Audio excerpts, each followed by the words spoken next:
எவ்வளோ முருங்கைப்பூ அவ்வளோ இருக்குது. ஆனால் நமக்கு வந்து இந்த முருங்கை மரத்துலேருந்து ஒரே ஒரு முருங்கைக்காய் தான் வரும். எவ்வளோ பூ இருந்தாலும் ஒரே ஒரு முருங்கைக்காய் மட்டும்தான் 6 மாதத்துக்கு ஒரு முறை வருது. சரி, அது ஏன்னே தெரியல. இன்றைக்கி நம்ம இந்த பூவெல்லாம் கட் பண்ணி எடுத்துடலாம். இல்லைன்னா இது எல்லாம் காற்றுலேயே கொட்டிக்குது, ஒன்றுமே இருக்க மாட்டேங்குது. ஸோ கட் பண்ணி விடுவோம், நமக்கு வேறு வருதான்னு பார்க்கலாம். என்ன செஞ்சால் முருங்கை மரம் நல்லா வளரும்னு தெரியல. இலையே இருக்காது, ஃபுல்லாக பூ மட்டும்தான் இருக்கும், இலை வராது. தழைக்காக்க ஆசைப்பட்டு முருங்கை கன்று வச்சா பூவாக கொடுக்குது. சரி, இன்றைக்கி நம்ம எல்லாத்தையும் கட் பண்ணி விட்டுட்டு 3 months கழித்து நமக்கு இலை வருதான்னு பார்க்கலாம்.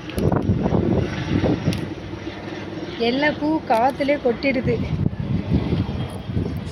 இதை வச்சு எதாவது செய்யலாம், ஒரு பொரியல் செஞ்சுக்கலாம்.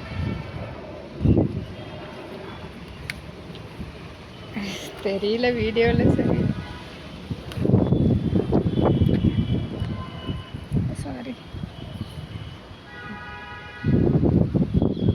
எல்லா முருங்கைப்பூவும் நம்ம மரத்துலேருந்து எடுத்தாச்சு. பார்க்கலாம், வேறு தொட்டி மாற்றி வச்சா வருதான்னு பார்க்கலாம். இதிலே என்ன செய்யலாம், முருங்கை மரத்தை என்ன பண்ணலான்னு பார்க்கலாம். தேங்க்யூ.